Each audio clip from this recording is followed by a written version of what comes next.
मोह की अग्नि का जाल। भय की अग्नि को अपने साहस और धैर्य से जीत लेने के बाद युवराज आर्यमान और उसका मित्र वीरभान आगे बढ़ते चले गए। जंगल का रूप अब बदलने लगा था। पहले तक जहां ऊंचे ऊंचे पेड़, घने झाड़ झंखाड़ और भयानक अंधकार ने चारों ओर भय का वातावरण बनाया था, वहीं अब दृश्य कुछ और ही था। धीरे धीरे धरती पर सुनहरी आभा बिखरने लगी। पेड़ों की पत्तियां हरे रंग के बजाय सोने और चांदी जैसी दमकने लगी।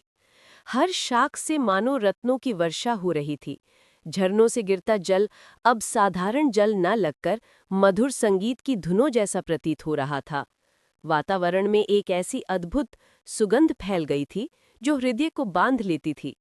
मानो किसी अदृश्य शक्ति ने मनुष्य की सबसे गहरी इच्छाओं को जगाने के लिए ये सुगंध फैलाई हो। वीरभान ने अपने चारों ओर देखा और कांपते स्वर में कहा, युवराज, यही है मोह की घाटी। यहां से सावधान रहना। ये स्थान जितना सुंदर है उतना ही खतरनाक भी। यहीं तुम्हारे सामने वही प्रकट होगा जिसकी चाह तुम्हारे हृदय में सबसे गहराई तक छिपी है। यदि तुम इस आकर्षण में बंध गए तो त्रिनेत्र अग्नि तक पहुंचना असंभव हो जाएगा। आर्यमान में गंभीर दृष्टि से घाटी को निहारा। उसका हृदय भी विचलित होने लगा, परंतु वो साधु की वाणी को याद करता रहा। इसी समय दूर से एक मंद हंसी की ध्वनि सुनाई दी।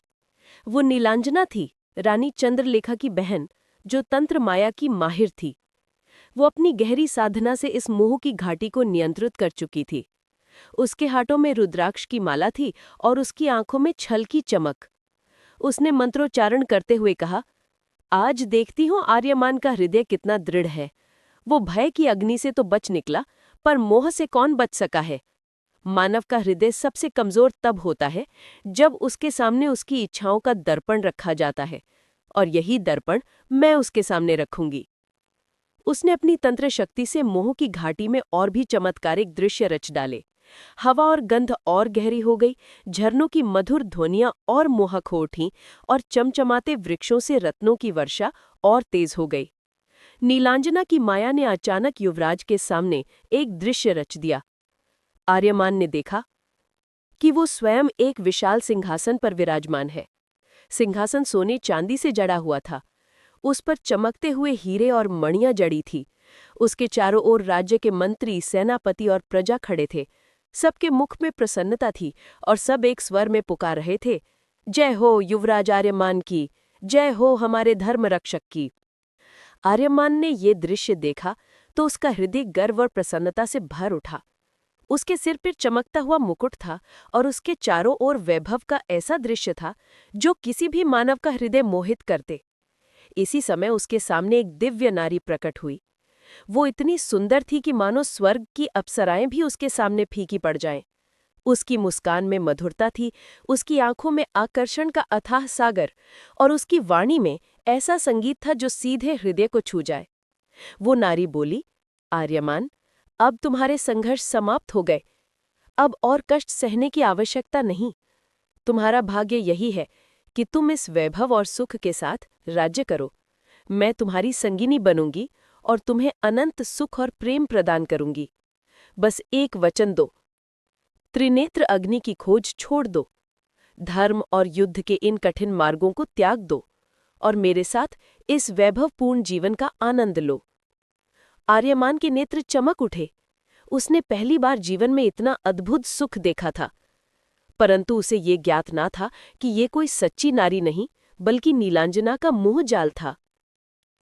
युवराज की आंखों में वैभव और प्रेम की चमक उतर आई। उसका मन इस माया के जाल में डगमगाने लगा, किंतु तभी वीरभान ने उसका हाथ मजबूती से पकड़ लिया। उसकी आवाज गंभीर और कठोर थी, भाई, याद करो साधु की वाणी। मोह की अग्नि का अर्थ ही है मोह को जीतना। ये सब जो तुम देख रहे हो, ये झूठ है, माया है। ये तेरे हृदय की इच्छा नहीं, बल्कि तेरे बंधन का स्वरूप है। अगर तू इस सिंहासन और इस नारी को स्वीकार कर लेगा तो सदा सदा के लिए माया में फंस जाएगा। तेरी आत्मा इस चमक दमक के पीछे छिप जाएगी और तू अपने उद्देश्य को भूल जाएगा। वीरभान की आंखों में आंसू थे। वो जानता था कि ये क्षण आर्यमान के जीवन का सबसे कठिन क्षण है। आर्यमान कांपता हुआ खड़ा था। उसके माथे से पसीने की बूंदें टपक रही थीं।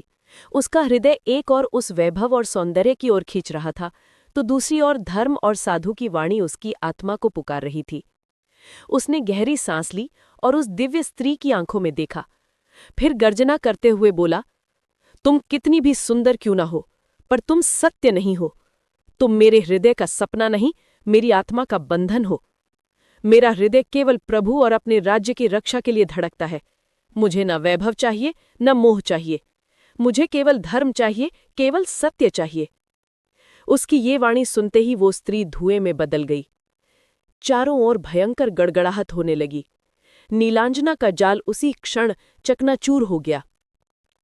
घाटी के बीचों बीच अचानक एक अग्नि प्रकट हुई। उस अग्नि की लपटें लाल और सुनहरी थीं। उनमें ऐसी आभा थी मानो पूरे ब्रह्मांड की इच्छाएं उनमें समाई हों। उस अग्नि की ऊष्मा ने वातावरण को दिव्यता से भर दिया। शिष्य की गंभीर वाणी आकाश में गूंज उठी। युवराज आर्यमान, तुमने मोह को जीत लिया। अब ये मोह की अग्नि तुम्हारी है। तुम्हारे पास दो अग्नियां हैं, भय और मोह। अब तुम्हें सबसे कठिन अग्नि का सामना करना होगा, अहंकार की अग्नि। वहीं से त्रिनेत्र अग्नि की राह खुलेगी। आर्यमान ने सिर झुकाकर उस अग्नि की ओर प्रणाम किया। उधर महल में रानी चंद्रलेखा क्रोध से कांप रही थी। उसकी बहन नीलांजना थकी और पराजित होकर लौटी। नीलांजना ने सिर झुकाकर कहा, बहन, आर्यमान मोह में नहीं फंसा। उसका हृदय लोहे सा दृढ़ है। मैंने जितनी माया रची सब व्यर्थ हो गई। चंद्रलेखा की आंखों में अग्नि दहक उठी। उसने दांत पीसते हुए कहा, तो अब उसे अहंकार में तोड़ना होगा। सच्चे लोग प्रायः दूसरों के लिए लड़ते हैं, पर जब उनकी अपनी शान, उनका गौरव, उनकी पहचान चुनौती बनकर सामने खड़ी हो जाती है, तब वो गिर जाते हैं। आर्यमान चाहे जितना धर्मप्रिय हो, पर मैं उसे उसकी ही शान में परास्त कर दूंगी। अब उसकी अगली परीक्षा होगी अहंकार की अग्नि। अगर आपको ये कहानी पसंद आए तो अपने सुझाव और विचार कमेंट में जरूर लिखें। आपके विचार हमें आगे की कहानी लिखने की प्रेरणा देंगे। आपका अपना चैनल वीपी टाइगर एफएम को लाइक और सब्सक्राइब करना ना भूलें। नई कहानियों की अपडेट पाने के लिए बेल आइकन जरूर दबाएं।